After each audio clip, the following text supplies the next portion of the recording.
Dan, talk to us a bit about foam rolling and what you see Right. in this broken thing on most people.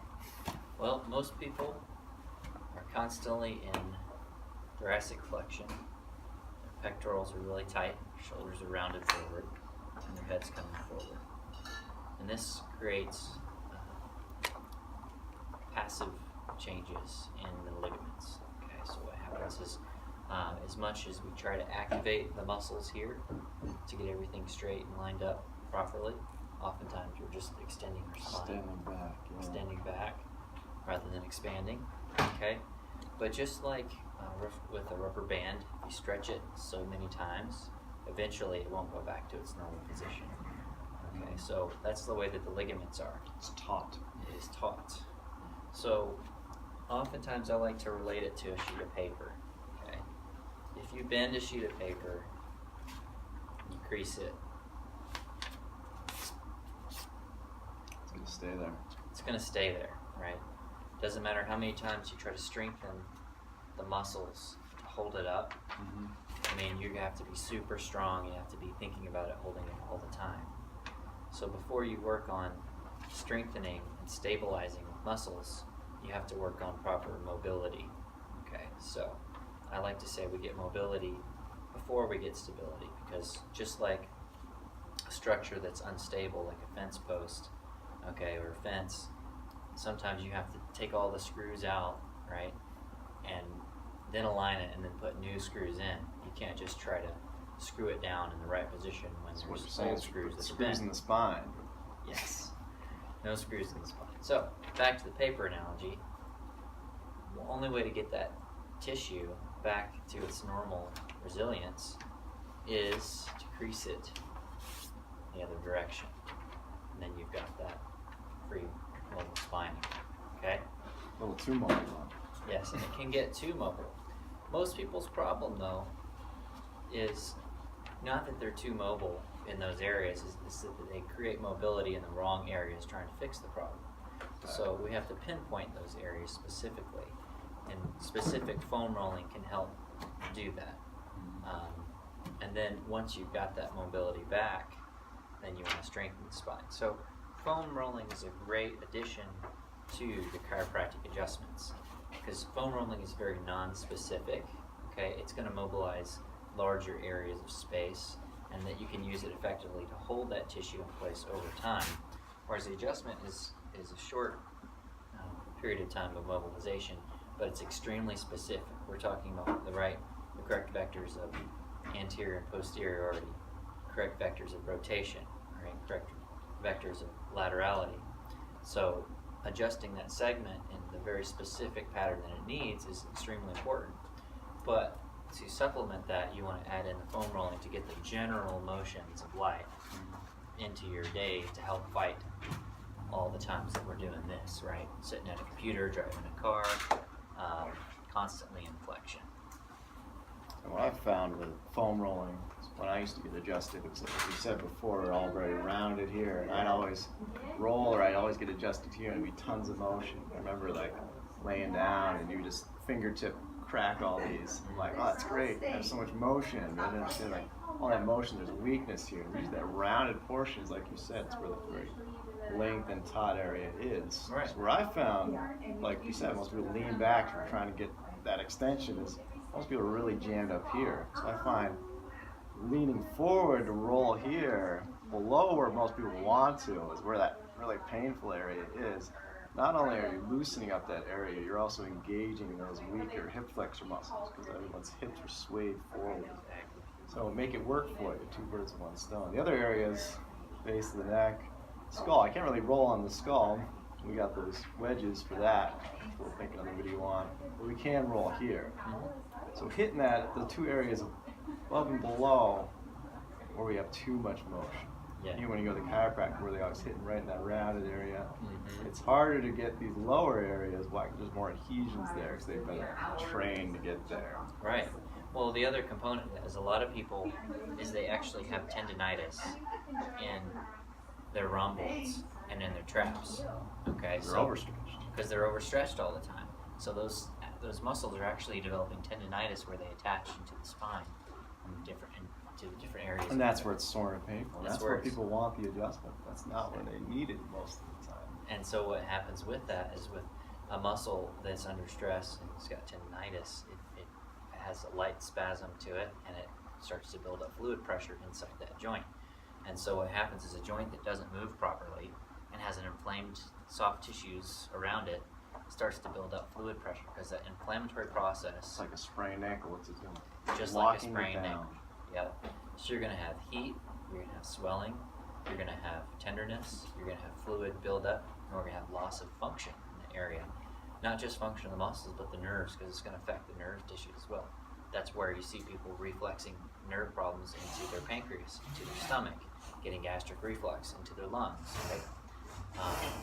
Breathing problems. So you're going to have those loss of function as well. And that's why oftentimes ice can help, okay, because that tissue is so hot and inflamed, the ice will actually cool it down and constrict the blood vessels. When the blood vessels become constricted, the blood is shunted out of that area, okay? And then what happens is once the tissues warm back up, fresh blood comes back into the area. Repeating that process over and over, going from hot to cold will actually flush fresh nutrients into those areas faster than it would normally. So that's one thing that you can add to the routine. But my point behind that was with all that fluid buildup in the joint, where it doesn't get that proper motion, getting that fluid out, creates a pressure gradient so that when the person finally does stretch and release all that, you get click, click, click, pop, pop, pop, pop, pop, all the way up the spine. And what that is it's basically just pushing that fluid out of the synovial capsule, and that when it finally releases, it creates bubbles, Yes. right? And those bubbles create those popping sounds, and that also stimulates your Lots of little mechanoreceptors, joints there too. and it releases endorphins. So that's why it feels so good, right? So you get that crack and it feels so good, but what oftentimes is happening is we're just allowing a problem to build up until we finally get a pressure release rather than progressively, right, working towards proper mobilization and then stabilization of that area. So we talked about people don't feel the pain here a lot of times. They got, I got the shoulder, I got the elbow problem. Well, your weak rhomboids, what's taking over the pecs, turning you in, the rotator cuff's imbalanced, then there's your shoulder pain. It's happening, starting in the spine, the central structure, but what's going on in the shoulders too. You can relate here in that weakness. Yeah. And the other thing we were hitting a lot is lengthening the spine too. So yeah, we're mobilizing here a lot with the foam roller, but we need to attack it after with something like foundation training, something to strengthen it, or doing the YTWLs, where we're rebalancing and doing things in a lengthened way, strengthening the multifidus muscles and those erectors. Well, it all starts from the spine. Like you said, it's going to start from the spine, and it's going to affect the shoulder blades. So your prime movers of the shoulder are moving the shoulder blade muscle, right? You've got your lats, you've got your deltoids, you've got serratus anterior, and then you have all your rotator cuff muscles. And what happens is when we lose proper shoulder blade mobility, because we've lost thoracic spine mobility and function, then that translates into the glenohumeral joint, and those rotator cuff muscles have to take over the action of the prime movers because they're no longer able to move the shoulder blade because it's lost its. So, once you've lost that, and the rotator cuff muscles, instead of doing their job, which is stabilization, they start the job of moving the shoulder, which they're not built for. And that's how you get tendonitis, muscle strain, rotator cuff tears, and all these frozen shoulder issues, and the subscapularis stops moving, the supraspinatus gets inflamed and torn or injured. And then sometimes it's not frozen shoulder, sometimes it's tendonitis at the elbow, right? Tennis elbow, golfer's elbow. And so this chain, this kinetic chain, goes all the way down into the wrists as well, and it can create carpal tunnel syndrome. So oftentimes what we find is you have your symptom down here, we adjust it, feels better, right? Then all of a sudden they have elbow pain. So we adjust it, work on these muscles, it feels better. Then they have shoulder pain.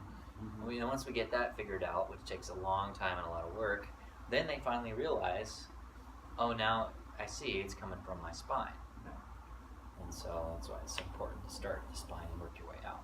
That's right. So yeah, I like what you're talking about, because we're rounding here, a little bit to loosen that up. But you always show the lengthening, how you're lengthening your spine at the end. You got some mobilization, now you're focusing on that. That's good. Like just good test, I tell people, do some curls. The more heavier weight, it's gonna be easier if you're rounded because it shows how that rotator cuff is working. Yeah. So as you're lengthening and you're trying to do the same motion, it's harder, I gotta round to get it. That's what our body's doing all day long. It's not just happening at the gym. It could be maybe around the computer. Yeah. Well, it's harder when my chest is broad because my rotator cuff now is more even. They're holding it in the joint where it should be. Mm-hmm. That's the big thing we're seeing, not just in the gym, but in daily life, because it's little things that get you out of place, little corrections that get you back into place. Because no, we shouldn't have to roll 3-4 times a day and pop our back every time. Right. It's another step. You should get strong. Now that I've noticed I've strengthened my spine, when I roll, I don't get those giant cracks that I used to. Yeah. I barely get anything anymore, so I've brought some stabilization there. And that's what the end goal is. Yeah. You don't want those big areas of inflammation. You don't want those big pops. Because it's the same going to the chiropractor every 2 times a week. You know, what's happening there? Why is that coming out so fast? That's one of the problems we see in practice, is seeing people consistently 2 or 3 times a week the same issues over and over and over. Because although we like to give recommendations, a lot of times people don't want to put in the hard work to do it. So what ends up happening is they become plateaued and they just rely on their chiropractor to give them spinal motion, right? It's our job to get, it's our own job, right, and responsibility to get proper spinal motion. It's the chiropractor's job to put motion in the right line of drives, specifically and scientifically when it's needed, because the person can't do it on their own. Because there are certain stresses in our life that overwhelm our body's ability to adapt.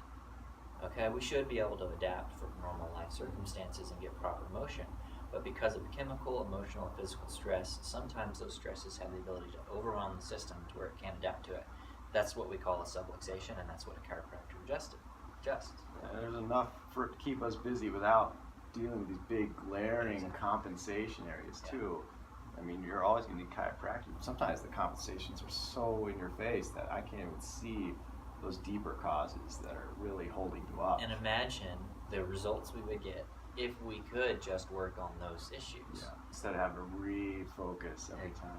Yeah, exactly right. And so what people will often find as well is that some of the recommendations we give are not recommendations that are intended for the rest of your life. For example, if I have somebody with an unstable sacroiliac joint, I may recommend an SI belt or a trochanter belt to stabilize, to squeeze in those pelvic joints, holding your pelvis together. But why aren't those working? Rounded, exactly. The hip, right? It's not being mobile. It's the same idea as the shoulder. It's a parallel. Well, how many times do we walk around and we see the butts are just shaking back and forth because of all like that. SI joints? Yeah, all the SI joints are just overworked and loosened up, and the hips aren't getting the work. The muscles, the hip flexors aren't doing their job because they're not being activated. So all those stresses are going to the SI joints. Then the SI joints become weakened, just like the piece of paper, right?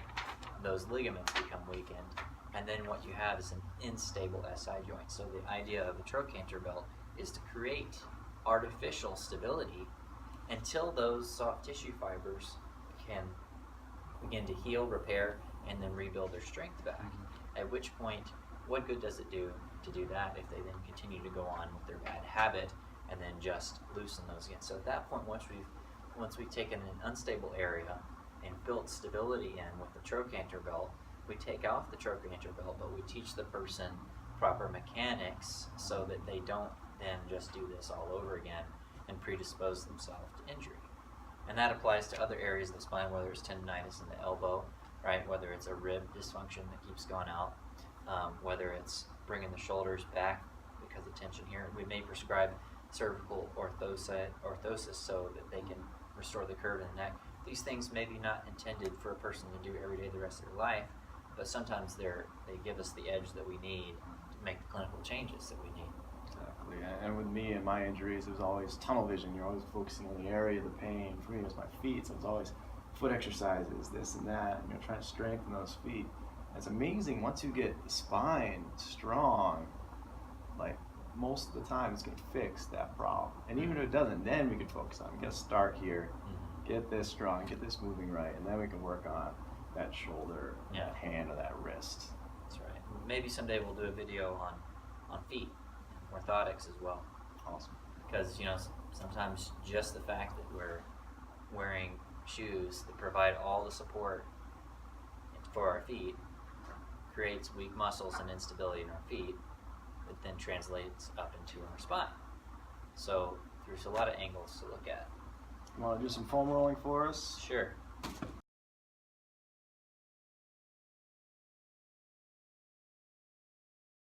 Okay. All right, so first you want to position the foam roller behind you.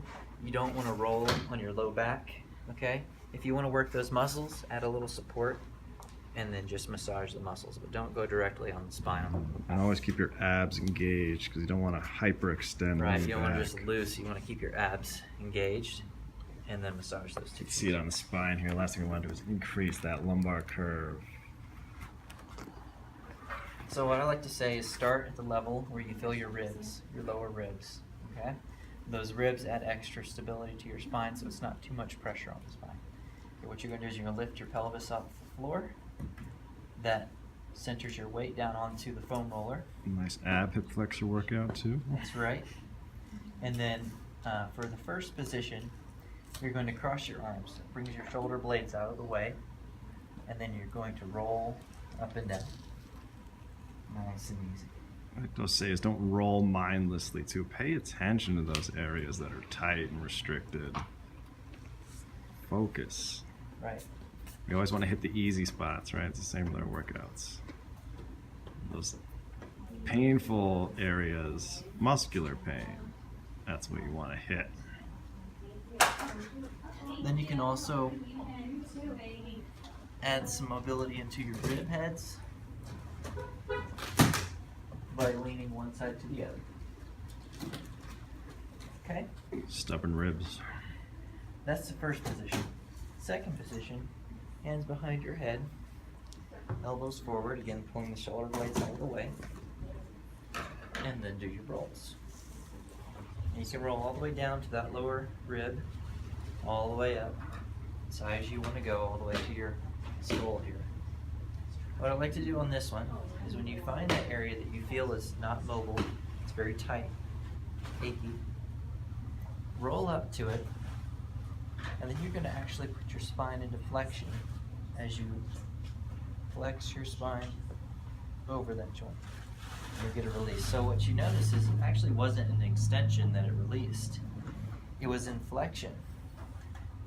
So the upward pressure pushing up and that way from the roller combined with the flexion and the thoracic actually expands the joint.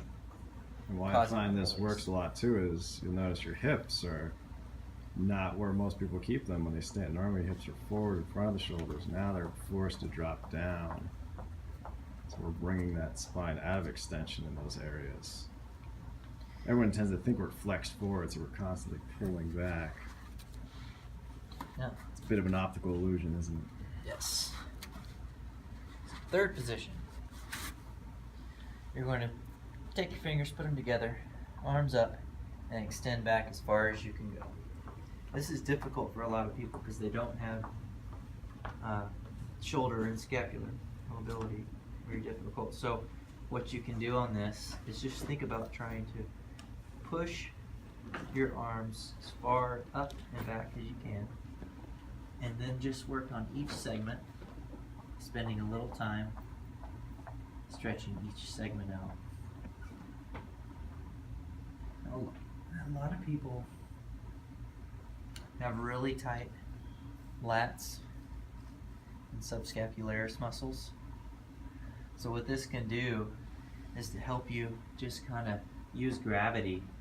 You can even get to a comfortable place and do light bounces, okay, just to lightly stretch those joints out. And you'll feel those tight areas you don't want to go. So once you've gotten the thoracic spine good, you can add a little bit of decompression and traction to your cervical spine. Just find a comfortable position, let your hips rest on the floor, and you'll feel it just lightly kind of tugging up That looks good to me. under your skull. Take a nap. Take a nap. You want to add to that? Just take some gentle pressure under your chin. Push up and gently back. It should feel like it's decompressing those discs in your cervical spine. And if you want to add a deep neck flexor exercise to that, simply roll up to your shoulders. Try to relax your shoulders, but keep your core engaged. You're going to try to keep your head parallel with the floor, so you don't want it back here, and you don't want it coming up here. You want it roughly parallel, and then you want to think about tucking your chin. In this position, it's difficult to talk. Your head will start to shake as you're working those deep neck flexors. I'm going to hold this for 10 to 15 seconds.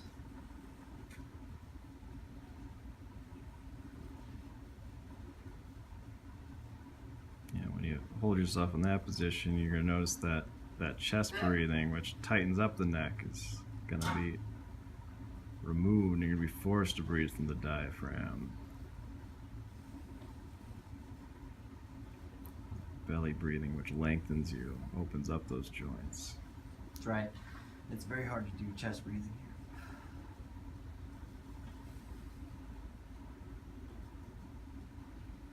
Sometimes I like to do this one. If you got a nice long foam roller like we got here, you can flip it around so it's running along your spine. Adds a different element to it. One thing I like about it is it allows the shoulders to drop, because we got that rounded portion we were talking about, and now the shoulders aren't being supported, so they're dropping. If you want to go crazy, you can hold your head off the end there, working those neck flexors. What we're discussing here is an extension problem of the spine. So, as we keep saying, engaging the hip flexors, neck flexors, it's for a reason. Those are the weak muscles. The spine goes into extension because the flexors are weak.